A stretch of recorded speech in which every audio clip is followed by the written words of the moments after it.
You're watching E.T.N, where we don't do news, we just talk entertainment. Share and subscribe. Hey guys, welcome to Entertainment Talk Nation. This is Rob. This video, we're going to do a specific Q&A video in terms of, well, I'm going to cover a specific topic. There was a question in one of the videos that I kind of wanted to just make into one whole video because it's something that comes up a lot from people. It's something that people feel very strongly about in many different ways. And it has to do with the Godzilla fandom and how it can be toxic. And also the question brings up other content creators that do kaiju videos on YouTube. Now, I don't follow many of them, but apparently I guess there's some out there who have run out of ideas or said they run out of ideas to do videos and probably don't put videos up as much. The question comes from Jim Gillantine, and his question was, first he wants to know my thoughts on Goji Fan, 93, and the fact that he stopped doing videos. And then he also asked about how the fandom how the kaiju community can work together so that the fandom is not so toxic. And then he went on to ask about other YouTube content creators and the fact that they've run out of ideas, if they'll do videos again, so on and so forth. It was a pretty long question, and but that was the gist of it. So the first thing is, in terms of Chris and his channel, I was around when he did make that last video, and I think it was a good thing that he did it simply because he's doing it in an attempt to improve his life, and that's not a bad thing. Many of you know me, I'm back doing videos now, yes, and hopefully I can continue doing them on a regular basis. But many of you know that I made the best efforts to keep the content coming out whenever I can. But my number one priority has always been my life, my kids, my job, my wife, so on and so forth. And that will never take a backseat to doing videos. It just won't. So I think if he felt that he needed to leave to improve himself and pursue other goals, I think that's a good thing. I don't think there's a problem with that. And I don't think it'll be the end for that. I think he'll come back periodically, especially once more Godzilla content comes out. He might come out and make a video expressing his thoughts on it. So I was happy for him that he made the decision to improve himself. And if I know Chris, I'm pretty sure he'll come back every now and then, pay a visit to the Godzilla community, and share his thoughts on different Godzilla content that we might see release over the next couple of years. In terms of other YouTube content creators, I don't watch too many that are kaiju related, outside of Chris and Rich Iso and a small handful of others that I can't even really think of right now. I don't know if there's anybody. I'm not too sure myself if there are other creators that have kind of fell back a little bit on doing content. If it's because they run out of ideas, I could kind of understand that. Up until recently, there really hasn't been much to talk about. I think that'll change in the coming months. With Pacific Rim coming out next year, we just had Kong's run pretty much done already. And then there's been a good amount of Godzilla news in the last couple of months. We've had the animated series announced. And also we've had casting news. So I think if there are kaiju content creators out there that have kind of not made much content lately, I think you'll see that change in the coming weeks. But yeah, it could be pretty tough to come up with ideas. I mean, I every now and then will come up with a discussion to talk about. I tend to revisit a lot of prior discussions because things might change as time progresses and news gets updated. It's one of the reasons why I do the Q&A videos, because it's a good way for me to continue to interact with you guys, as well as if I see a question that I think deserves a lot of attention, this one case in point, then I will do a whole video about it. Now, in terms of the fandom and the toxicity of the fans, that's something that's never going to change. There's no way, there's too many fans within the community for the toxicness or toxicity, as I said, to change. It's just not.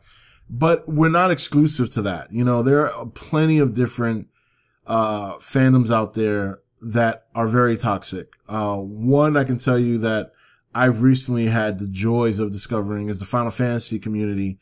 It's very toxic and all this toxicness comes from the fact that there are people out there who are know-it-all, or they want to be know-it-alls, or they think they're the end-all be-all master of knowledge when it comes to that particular content. So it makes them very condescending, and it also makes them very snobbish and arrogant. But it's also a little bit embarrassing. It's one thing to know about everything under the sun about Final Fantasy or Godzilla or whatever, but it's another thing to conduct yourself in such a way that you don't come off like a 5-year-old. So, but it's not something that's going to change. And you have to understand, this is the internet. People hide behind their monitor. So they're going to say asinine things because they know they can get away with it. There's no repercussion. And those are the people that, you really actually shouldn't take too seriously. I mean, 9.5 times out of 10, they would never say half the things they say, to a person's face if they were in front of them. So they wouldn't do that. And,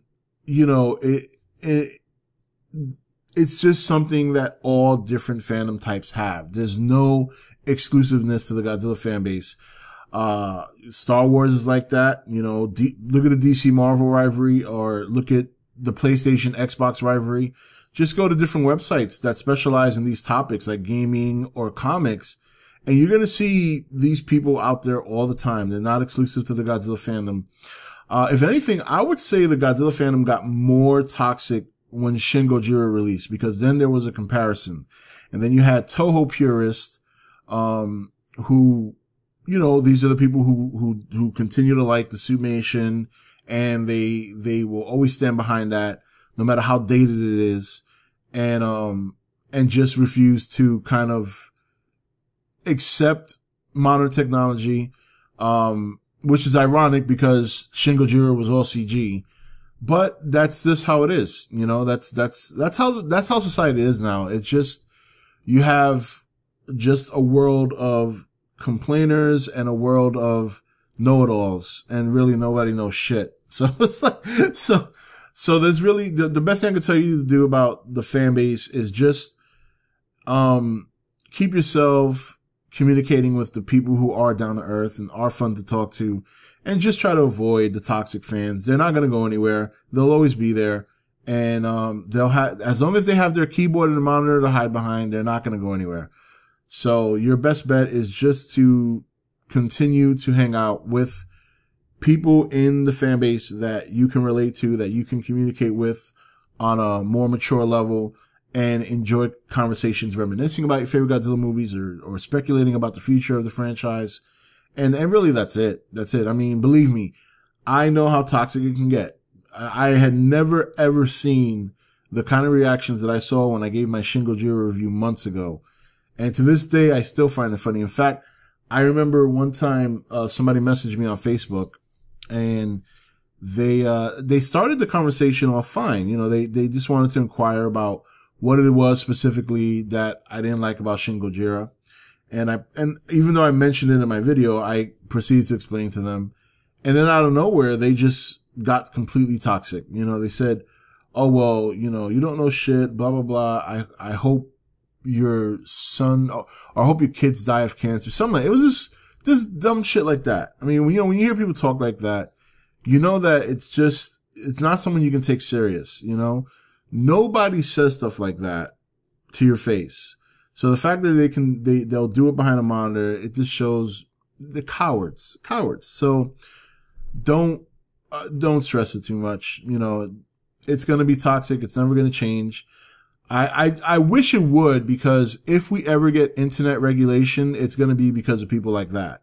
Because people think they can have no filter, or people think that they can say whatever they want, without any repercussion. And that's if it keeps up, it's going to change, and they're going to put regulation on the internet, and then that's it. The last portion of actual freedom in terms of speaking, will be gone. So, but we'll see. I mean, it could happen. It could not happen. The best thing you could do, though, is just ignore it. It's not going to go anywhere. It's going to get worse, probably. I'm more than sure Toho is going to do another Godzilla movie. And obviously we know that Legendary is going to continue their series. So it might even get worse. So we'll see what happens. That's all I can say about that. So, but yeah, that's it. I just wanted to cover that specific topic because I know it's something that comes up a lot in terms of the fandom. And plus, I wanted to see what some of you guys had to say about. I don't watch too many kaiju content creators outside of like Chris and Rich. So I want to know if you guys watch other kaiju content creators. Has there been a fallback on them creating content because they've run out of ideas? If there are, let me know which channels there are. I'm interested to see why the case is, because I do feel there's enough stuff out there to continue discussing kaiju and stuff like that. So, but anyway, guys, that's it for this video. This is Rob signing off for E.T.N, where we don't do news, we just talk entertainment. Take it easy.